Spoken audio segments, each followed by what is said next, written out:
Hello, everybody. This is Chris Crowley with From Fatty to Natty Bodybuilder. Today is episode 7. Enjoy.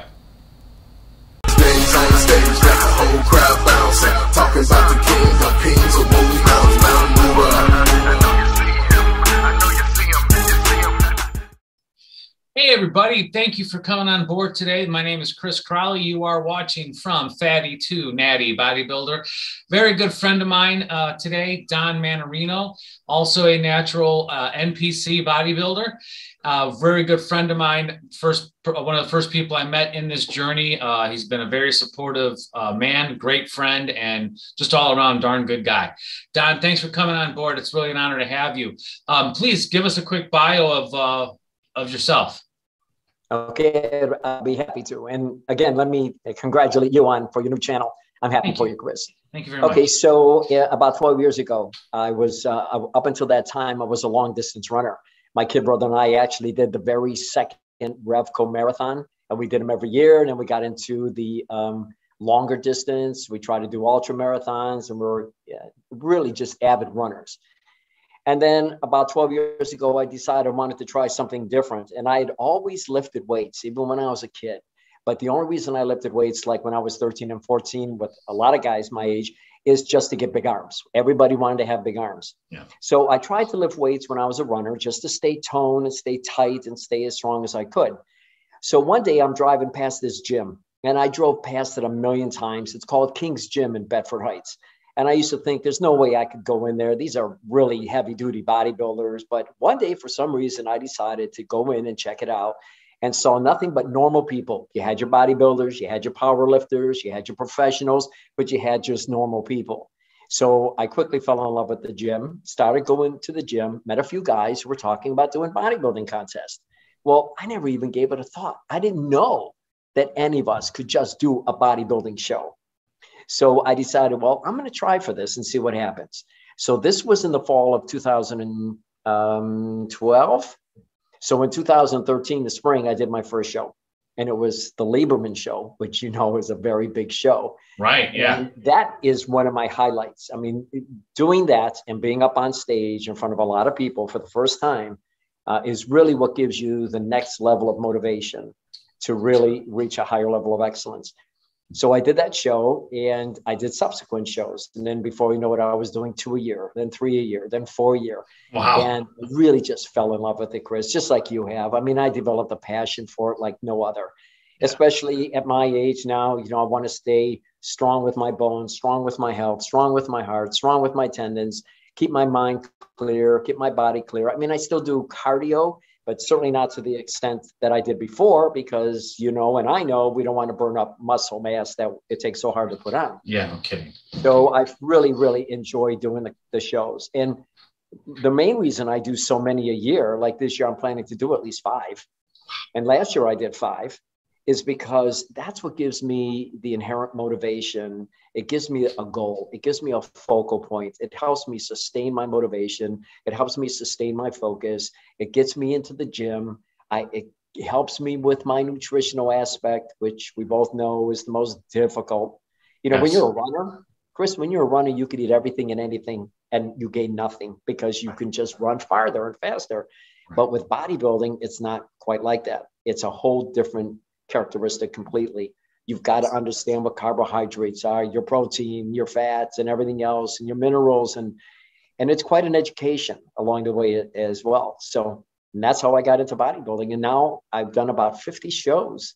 Wow! So I'm really happy about that. More to come. That is great. So I hate to ask you this, but you mentioned for your age, it helps keep you healthy and young and everything. So, but what I really want to bring about for people that are watching this is just how bodybuilding does keep you youthful. So if you don't mind me asking, can you let the crowd know how many times you've orbited around the sun? Okay. So when I did my first show in 2013, I had just turned 61. So okay, now do the math. I'm 70. So up until about 5 or 6 years ago, they did not have a classification for 60 and over. Right. So in the first couple of years, I would do 40 and over and 50 and over. Okay. And then I started just doing 50 and over. And then I started doing 50 and 60 and over. And that's it. I've not seen a show that has 70 and over. So I typically do the 50 and over masters and the 60 and over masters. It was an honor. I'll be 71. Yeah, I'll be 71 this year. Yeah, it was definitely an honor sharing the stage with you at Reign of Fire last year when we had that little master showdown. So I'll share some photos on the YouTube channel of you have a place on my wall. Let me see if I can find. I'll be right back.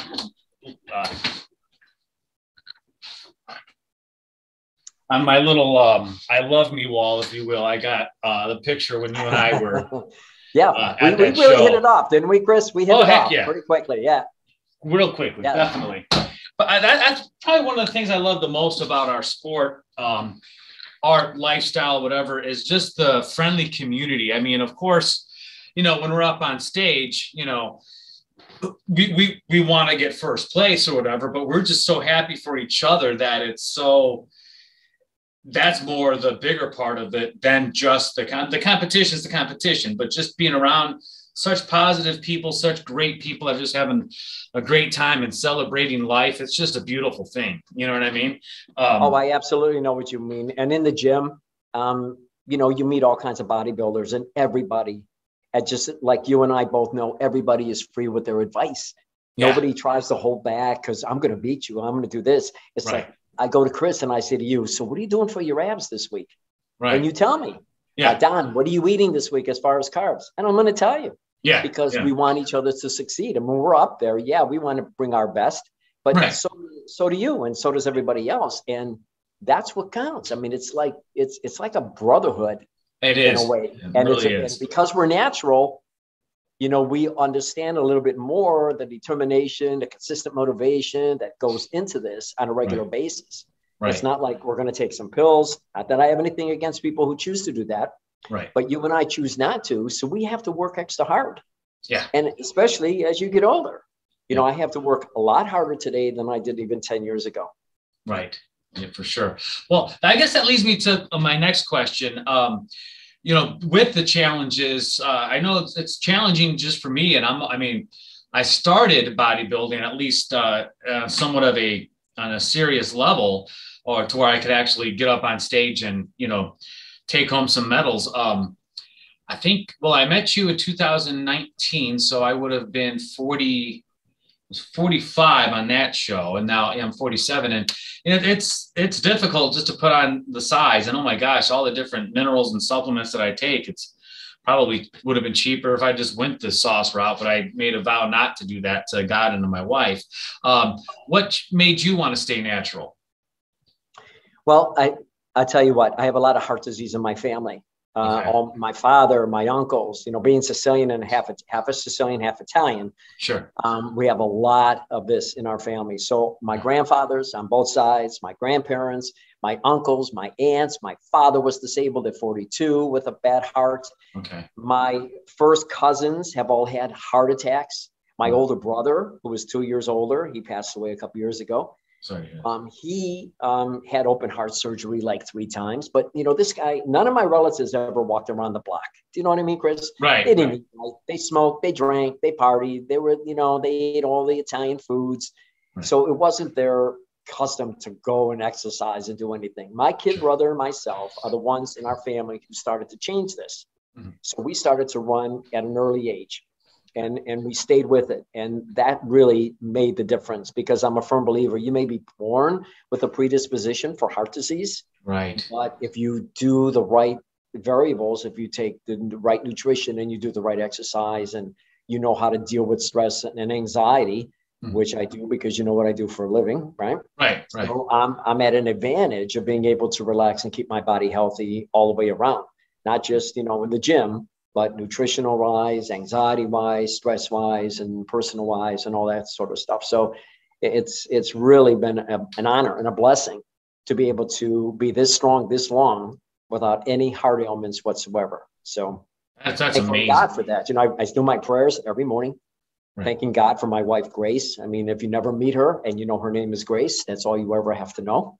Okay. It tells you everything you need to know about her. Sure. You know, you met my daughter, Tessa. I have a son, Nico. You know, I have a new grandson that you know. I babysit him every single day, and I love it. I don't even call it babysitting. I just love being with him all the time. Sure. So my life has been blessed in many, many ways. Mm-hmm. So I'm really thankful for that. That's great. That is seriously, that's beautiful. And you know what, Chris? I know that's a long answer to your question about why I stay natural, but I don't like, and I never did like putting any foreign substances in my body. Okay. You know, I'm like everybody else. I tried pot when I was a kid, didn't do anything for me. I haven't had a drink of alcohol since I was 13 years old. Wow. And it was 3-2 beer. And the reason is I never liked the taste. My father had a bar in Collinwood. I never liked the taste. My uncles had bars in Murray Hill. I never liked the taste of beer or wine. What kind of a dago am I sometimes? I wonder, right? I don't like spicy foods. I don't like Italian wine. You know, what are you going to do, right? What are you going to do? But I exercise, you know, and I have a different like formula in my brain about this. Sure. Well, hey, you know, I wish I could say I haven't had a drink in a long time, but I'd have to look at my watch. Let's see. Yeah, I think hours? Yeah, about 14 hours ago. Yeah, my wife and I went out dancing, and definitely, I definitely got in touch with my Irish side last night with some of the whiskey, and didn't wake up feeling too good about it this morning. But that's okay. It's moderation is definitely the key. Or if you can't moderate it, don't do it at all. And if you don't like the taste, there's no, you know, there's so many people that alcohol seems to be so immersed in our society that people just think you have to have it, and no, you don't. And if you don't want to have it, there's, you know, it's not a crime. You know what I mean? Well, I guess I was going to ask you what some of your coolest, some of your fondest memories so far in bodybuilding. I know you mentioned Dave Lieberman doing that first show. What, any other memories come to mind that just make bodybuilding so great for you? That very first show, I met a guy who was eating pizza before going on stage. Okay. Now, mind you, this is the first time I've ever been backstage, first time doing a show. One guy's eating pizza. One guy's drinking wine. Another person is spraying their body with Pam that you spray in a pan to cook to make, and hitting his body to make his veins pull out. So I thought that was an education, but not for a natural bodybuilder. I just couldn't understand the concept of that. Your body can't process the carbs that quickly, but it's a learning experience for everyone. So I used to chuckle at the camaraderie backstage. People bring donuts. You've seen it. They bring donuts. They bring candy. They can't wait to eat this stuff. And it's like, you know, we starve for 14 weeks, you know, and then it's like in one night, we're eating everything in sight. So I enjoy that social aspect of it. I really do. Met a lot of good people. You're one of them, of course. Thank you. Through the years that I still maintain contact with. Some of them still do shows. A lot of them don't. One of the funny times I did a show in Erie with the Natural Muscle Association, and I was on stage with a friend of mine from King's Gym. Now I'm 5'6" and a half counts. Yes, it does. Especially when you're Sicilian, right? So I'm 5'6" and a half, about 150. I was at the show, and I was with my friend who's 6'2". And, you know, 250 pounds. And we're in the same division because, as you know, when you do masters by age, it doesn't matter what your body weight is, how tall you are, how big you are. It's everybody just over that age group. And we were on stage and we had a pose down, and he stood in front of me and I completely disappeared to the audience. And it was funny. So I ran around the front and got down, you know, to do a side pose. And that was a funny, funny moment. I love laughing on stage. We turned around to do a back pose, and I'm the one that says, Chris, you didn't work out your ankles last week. You know, you're laughing on stage going, wait a minute, what? So I love to have fun on stage. I love the whole camaraderie of it. I really do. A lot of good times, especially when my family used to come in the early days. You know, they can only come to so many shows. Let's face it. So when I first posed, I posed to the Godfather theme because I knew that music inside and out, like, you know, Prince music, right? So I knew I could never forget the lyrics. I could never forget the timing changes. And I did that posing to the Godfather for quite a while. And then I found a new version of the Godfather theme by Slash, who's the lead guitar player for Guns N' Roses? Okay. And modified a little bit. Then I fell into this one from Ferris Bueller's Day Off. I never saw the movie, but the music is, oh yeah. So Okay. it's like, ba, ba, ba, ba, ba. Oh, yeah. Oh, I know the And song you're so, talking about. yeah. So I started posing to that, which became an audience favorite. And I almost could not break away from that. Then I did, so I like trying to find different songs to fit my mood, to fit my emotions, body parts. It's a real science. You just can't pick any music and go out there. Right. If you could, then, we'd all be picking the same song. So we try to pick something that I can feel. My daughter, fortunately, has been a choreographer. So she helps work with me with my posing, and she's been a great asset for that. My son is a musician. So he knows how to find me music, how to modify, like your son, if I remember right, has that talent as well. Yeah. So it's been almost like a family. And, it's difficult for our wives. Let's face it. I mean, they're eating a meal. We have to eat chicken. We have to eat turkey. We have to eat more chicken and then more turkey and maybe tilapia in between, but then more turkey and more chicken. Yeah. Make meatballs. Yeah. Okay. But make them out of turkey. my mother is like, seriously? Yeah. Right. So it's like, Sure. we wait for those days that, people call, well, Sunday should be a cheat day. Well, you know what, Chris, I don't like that word. So I call it an infusion day. There you go. Now, because we're infusing our body with carbohydrates, and we need that, because I know about, and you probably know, if you go in tomorrow and you don't eat enough carbs today and you're going in to do a heavy chest day, that energy is not going to be there. It's not going to be too fun. It's not going to be too fun. I keep my carbs pretty dang low, pretty much all the time. And then maybe once a week or once every other week, I'll give myself a refeed. Today was definitely that day. I let myself enjoy, we were at Five Guys today, and I actually enjoyed some of the fries. And I'm like, knowing, because I felt, I could feel it throughout the whole week of being somewhat depleted. I was like, I could really use some carbs right now, because I know tomorrow is going to be heavy deadlifts, and I'm going to need that energy when I get in there tomorrow morning for sure. How many grams of carbs are you doing right now? Can I ask?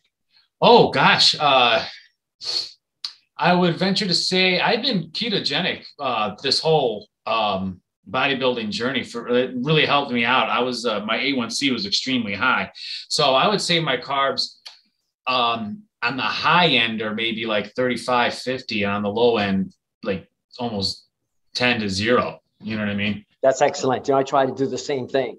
A day like today, I might actually go to 60 or 70 grams. Right. Only because, like, I already had a slice of pizza. It's Sunday. Sure. I didn't eat any egg whites. I try, if I'm going to eat the carbs, then I try to watch my protein as well. But I'm doing right now, because I have a show coming up on April 2nd. Okay. Gearing towards that one. Sure. About 225 grams of protein. I try to stay 50 or under for carbs, except on what you would call a refeed day, and I would call it an infusion day. Sure. But I'm very low on carbs as well. And fat, I keep minuscule. I mean, I did a little experiment last week and gave up peanut butter. And I dropped a good 1.5 pounds. Because when I eat that peanut butter, I put it on rice cakes. But, it's not just a thin layer. No. It's a nice thick layer. And I eat a lot of that. And even though there's protein and good fat, it still was blocking some things. And I'm not where I want to be. I really should be farther ahead than I am right now. I got about 7 weeks, I think, left. Okay. And I told my wife, I'm not going to do the show if I don't get to where I need to be. Right. So, and then there's a show, a month later. Okay. So you're doing Dave Lieberman's show on April 2nd then. Yes. And, I'll tell you why, Chris. I did his show, my first one, right? I came in 5th out of whatever it was. I came in, you only the first 5 get trophies. I'm sorry, I came in 6th. Okay. Second time I came in 5th. Third time I came in 4th. The 4th time I did the show, I won my division. I won the 50 and over. So I said, okay, I don't have to do that show anymore. But he just added this particular show, 60 and over. Awesome. Okay. Now, we know there's not a lot of bodybuilders 60 and over. Right. Not that many 50 and over anymore. So I figure, well, you know what? Well, I have this opportunity and I'm so healthy, even though I'm 10 years older than people who are just turning 60. I'm gonna do the 60 and over and see what happens. So that's my plan. It still is. Outstanding. What other shows you got in the works? Well, I'm going to do Mr. and Miss Cleveland. Sure. With Will Reddick. Okay. I'm going to do all Will's shows this year. Okay.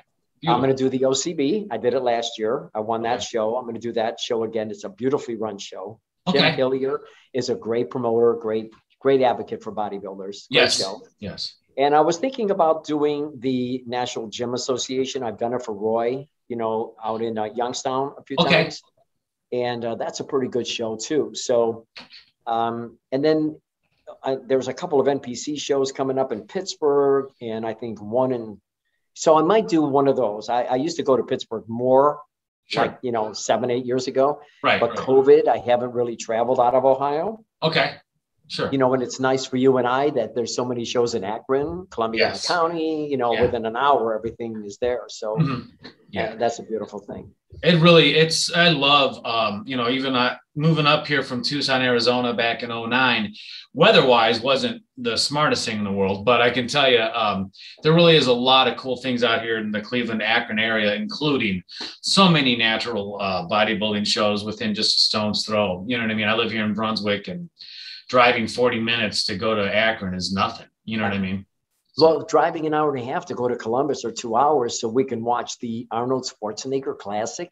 Yeah. It's in our own state. Right. Have you ever been to one? Have you ever seen it? No, I didn't even realize that it was in Columbus for the longest time, because I don't know why. I guess I didn't hear anything called internet for a while. But I was going to go last year, was it? When Governor DeWine shut everything down. And that was one of the things that got shut down. And I was going to go to that, and it was going to be great. And then, they got shut down, and I guess it's coming up next month, right? March 3rd, I think 3rd through the 5th. Okay. My wife and I went to the very first one. And at that time, you walked in, they gave you a bag, and you walked around, and you came out with full protein bars, T-shirts. You came out with a ton of stuff. Sure. As the group of people immersed going in there in droves. Right. Nowadays, you go in, you get a little piece of a protein bar. That's out on the counter that everybody's breathing on, but people devour this stuff, Sure. And I mean, it's quite an experience. I mean, they have everything. My daughter and I remember this when Schwarzenegger was the governor. We were watching teenage kids do ballroom dancing, right? My daughter's also a dancer, right? Okay. So they said, okay, in about 5 minutes, we're going to have a lockdown because the governor is going to make a presentation. So we got to see Schwarzenegger that day. But oftentimes you see him driving around in a golf cart. He stops and talks to everybody. Wow. It's really something to experience. If you decide to go, I'm sure I would be happy to go for a few hours. Yeah. On a Saturday, because I watch my grandson during the week, and I'm sure we can get some of our friends to go, and it could be a lot of fun. That would be pretty cool. All right. Oh, well, shoot. You mentioned earlier that things have kind of changed with your workout as you've gotten older. I know for me, shoulder injuries are definitely something I got to be aware of. So what are some of the things that you've changed up in your workout as you've gotten older? I stay as strong and as heavy as I can. Really? Okay. Yeah, I have days where I go light and do lots and lots of reps. Sure. But for the most part, especially during prep right now, I'm going real heavy. So I'm still able to bench heavy as I almost heavier than I did when I first started when I was 61, 9 years ago. Yeah. The only injuries that I've had, thank God, and I never even knew it, Chris, but I don't know if you can see an indentation here. Can you see an indentation here and an indentation here? Yeah. I tore the tendon here and the tendon here. Never turned black and blue, never lost any strength, never even knew it until my wife pointed out and said, what happened here? And then I realized I tore it. This one I tore probably because I'm overusing it as a right-handed person, but this one came from baseball. I caught, I play baseball in the summer, and I caught a streamer and it torqued my arm. And then before you know it, I had this indentation. Those are the only two injuries, knock on wood, that I've had. So I've been very fortunate, but I'm very careful. Okay. I make sure I use a spotter. If I'm benching, I get to a certain weight, I call a spotter. Whether I know I can do it or not, I still have a spotter there to be safe. So I try to stay strong. I don't let into my mind. I don't let the thoughts come in that say, you're getting older now, you should back down a little bit. Don't lift too heavy, be careful. I'm not going to fall for that. Okay. That's not what got me to this point at 70 years old, listening to that. And again, what I do for a living. So I have that ability to use my thoughts in a way that a lot of people just are not able to. Right. because of, that. So I try to stay really intense when I work out. Okay. That's beautiful. Well, yeah. I'm working on, I just started learning to become a coach. I've been reading an ISSA bodybuilding specialist. And one of the things they were talking about is going heavy. And I instinctively knew that, and I do train heavy, but it's nice to know that even they tell you, as even people like us, a little bit past our 20s, we got to stay strong, and lean muscle mass is really what's going to keep you youthful. And best way to gain that is to lift heavy things. So I got last question is, what advice would you give to an older person starting bodybuilding? Well, first I would start with that word, start. You got to start someplace. And it just so happens coincidentally that a friend that I haven't seen in about 10 years, a reverend friend of mine, he sent me a text the other day, and he said, I'm driving home from Florida and I need to talk to you because I want to start lifting again.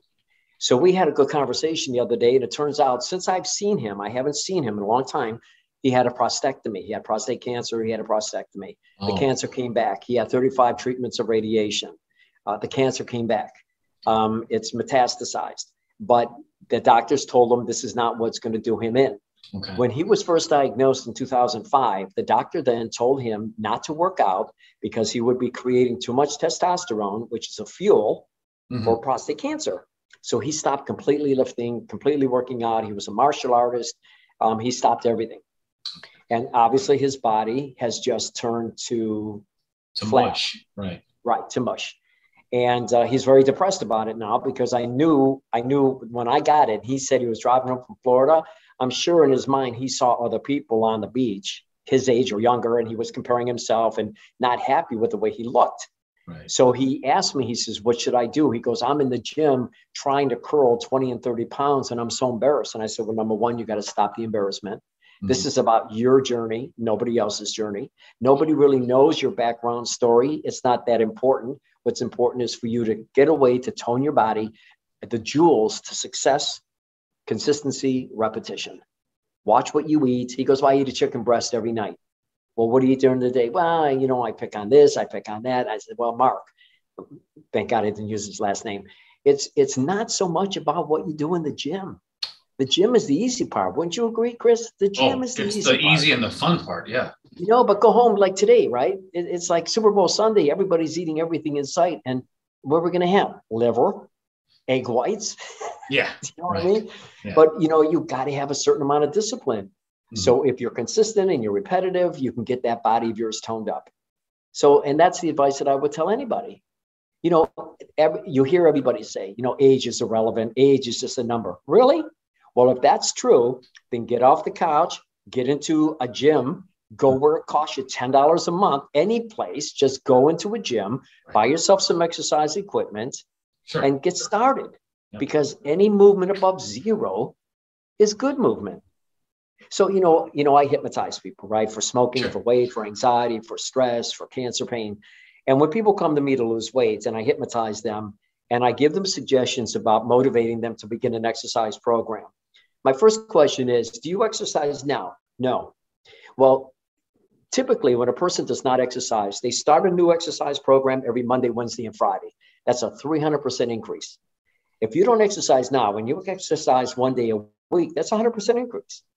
Let your body tell you when it's time to go to a second day. Go slow, be consistent. You get a treadmill. Everybody goes 4,000 miles the first week, then their clothes hang on it. You know it, I know it. So it's really just getting people to be easy and look at the long range plan, have a goal. So that's what I would tell them. Get started. That's the most important part at any age. Sure. Right. Everybody's healthy and look at you and I on stage with guys that are 19. Right. Right. You have nothing but testosterone and you and I are lucky we can spell it. Yeah. Yeah.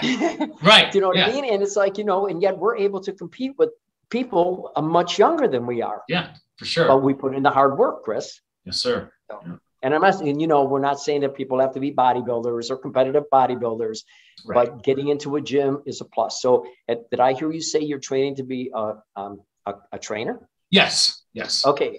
So about 10 years ago, when I first started, I took that test and I took that course and I got the certification. And at the time I was going to volunteer. I live in Solon. I was going to volunteer at the Solon Rec Center for seniors and just volunteer my time.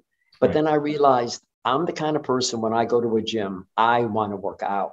Right. I want to be the person working out. I don't want to be there training somebody else. You can call that selfish, but I understand my parameters. Sure. I have enough other things going on in my life.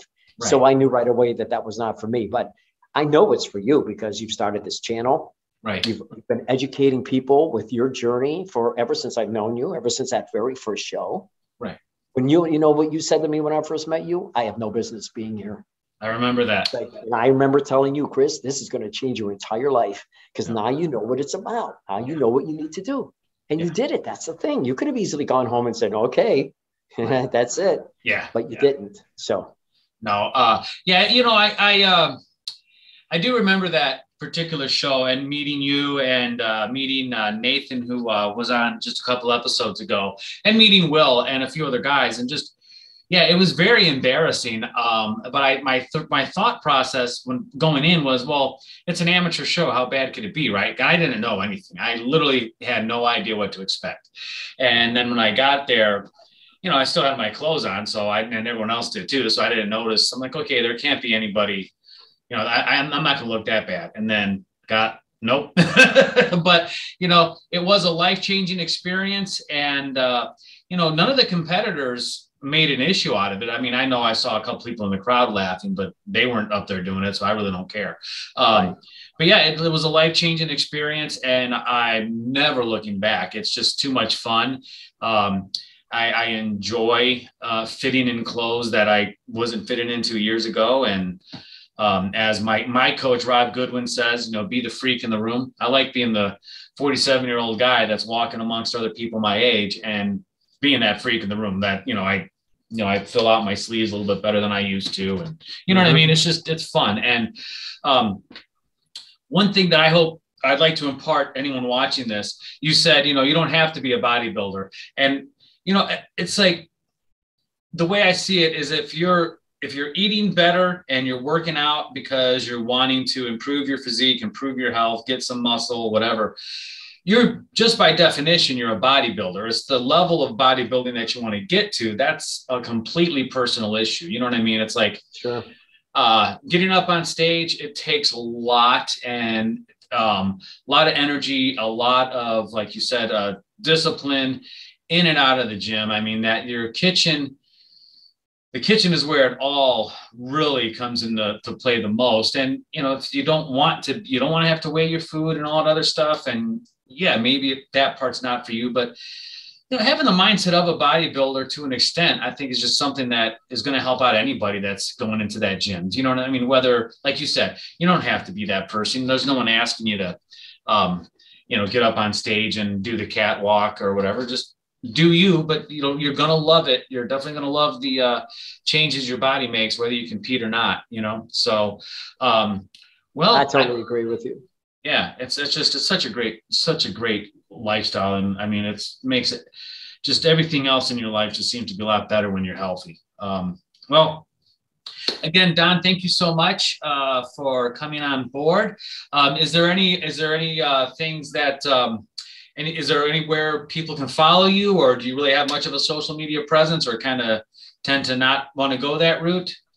I don't do what you do. Okay. I don't put I have a website okay. for what I do for a living. You know? Okay.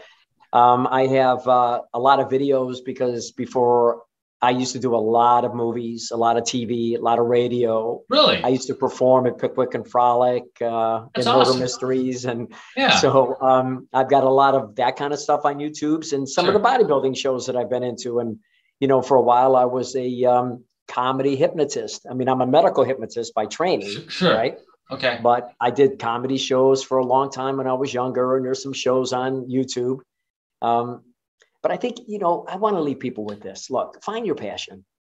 Think about your goals. Think about what's going to be good for you and your family. And Sure. then pray to God every day to say, you know what, give me the strength to have a great day today.